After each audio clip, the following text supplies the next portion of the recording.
Bismillahirrahmanirrahim. Assalamualaikum warahmatullahi wabarakatuh. Alhamdulillahi rabbil alamin. Wabihi nasta'in wa ala umuri dunya waddin. Allahumma salli ala sayyidina Muhammadin qamaril wujud fi hadal yawm wa fi kulli yawm wa fi yawmil maw'ud. Sirran wa jahran fid dunya wa ukhra. Asyhadu an la ilaha illallah wa asyhadu anna Muhammadar Rasulullah. Rabbi israh li sadri wa yassir li amri wahlul 'uqdatam min lisani yafqahu qawli. Puja dan puji syukur kita aturkan kehadirat Allah Subhanahu wa taala yang telah memberikan kita rahmat, hidayah dan inayahnya kepada kita semua sehingga kita dapat berkumpul di acara lomba pidato secara virtual ini. Salawat ma'as salam tak lupa kita aturkan, kita curahkan kepada junjungan kita Nabi Agung, Nabi besar Muhammad sallallahu alaihi wasallam yang telah membawa kita dari zaman yang jahiliyah, dari zaman yang kebodohan menuju zaman yang terang benderang, yakni ad-dinul Islam. Yang kami muliakan para alim ulama, para ustadz selaku juri daripada pidato virtual ini. Yang kami hormati juga teman-teman peserta lomba pidato virtual ini yang saya cintai, whom I love and love me, yang saya cintai dan yang mencintai saya. Berdirinya saya di sini akan menyampaikan suatu tema yang berjudul Hari Santri. Dapat kita ketahui, Hari Santri adalah hari yang telah disepakati oleh pemerintah sebagai hari nasional. Hari di mana 22 Oktober sebagai momentum dalam kebangkitan nasional. Pemerintah menjadikan 22 Oktober sebagai hari santri karena apresiasi terhadap santri dan para pondok pesantren yang telah mampu berjuang melawan penjajah pada saat itu yang dipimpin oleh Kiai Haji Hashim Asy'ari.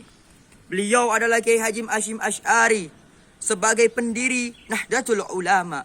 Beliau pacuhkan semua santri berkumpul pada suatu titik untuk melawan penjajahan sehingga para penjajah mampu lengser dari bumi Indonesia. Tapi kita lihat pemuda zaman sekarang, pemudi zaman sekarang, santri zaman sekarang ini tidak mementingkan kemajuan Indonesia saat ini, tapi lebih mementingkan goyang jari ini. Oleh karena itu, inilah yang menjadi tolak ukur tidak adanya kemajuan Indonesia. Apakah santri tidak cinta Indonesia? Apakah santri tidak mementingkan Indonesia? Coba kita flashback zaman dulu. Santri itu adalah yang menopang segalanya. Santri bukan saja tugasnya untuk mengaji, bukan saja tugasnya membaca kitab, tapi pada zaman dulu tugasnya juga melawan penjajahan. Hadirin yang dimuliakan oleh Allah Subhanahu wa taala. Subbanul yum rizal khat.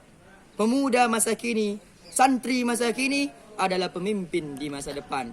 Baik buruknya santri dilihat dari baik buruknya akhlakul karimah. Jikalau kelak santrinya baik, maka kelak akan dipimpin oleh orang-orang yang baik. Jikalau santrinya jelek, maka kelak Indonesia akan dipimpin oleh orang-orang yang jelek. Jika santrinya baik, jika santrinya jujur, dan santrinya berpegangan pada nilai-nilai Al-Quran, maka kelak Indonesia akan dipimpin oleh orang-orang yang baik, orang-orang yang jujur, dan orang-orang yang bernilai Al-Quran. Oleh karena itu, santri ingin menjadi orang yang sukses, kuncinya yaitu selalu belajar. Ingin bahagia dunia, maka carilah ilmu. Ingin bahagia akhirat, maka carilah ilmu. Jikalau ingin bahagia kedua-duanya, maka carilah ilmu. Oleh karena itu, dengan ilmu mampu membawa kita kepada Nabi Muhammad sallallahu alaihi wasallam. Itu membuktikan kecintaan kita kepada Nabi Muhammad sallallahu alaihi wasallam. Al-mar'u ma'a man ahab. Seseorang itu akan bersama dengan orang yang ia cintai. Jikalau kalian cinta dengan Nabi Muhammad, kita apresiasikan dengan mencari ilmu, maka kelak kita akan bersama Nabi Muhammad sallallahu alaihi wasallam. Hadirin yang dimuliakan oleh Allah Subhanahu wa taala. Kita sebagai santri haruslah mengerti apa yang dimaksud dengan apresiasi dalam menegakkan Indonesia ini. Indonesia bukan sebagai boneka, Indonesia bukan sebagai permainan. Banyak orang-orang yang tidak mengamalkan nilai-nilai Pancasila. Seakan-akan Pancasila hanya sebagai boneka yang tak bernyawa. Yang mana Indonesia, banyak orang luar negeri, banyak orang yang bukan dari Indonesia, yang bukan menjadi salah satu warga negara Indonesia, yang menjadi pemimpin di Indonesia, yang menguasai Indonesia saat ini. Lantas bagaimana dengan pemudanya?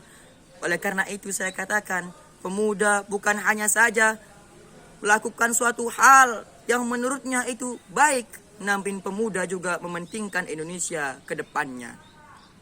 Hadirin yang dimuliakan oleh Allah Subhanahu wa taala. Kalau ada sumur di ladang, boleh kita menumpang mandi. Kalau ada umur yang panjang, boleh kita berjumpa lagi. Sebelum saya tutup pidato pada hari ini, perkenankanlah saya ingin membawakan suatu syair. Jikalau awan telah mendung, maka jangan larang awan untuk tidak menurunkan hujan.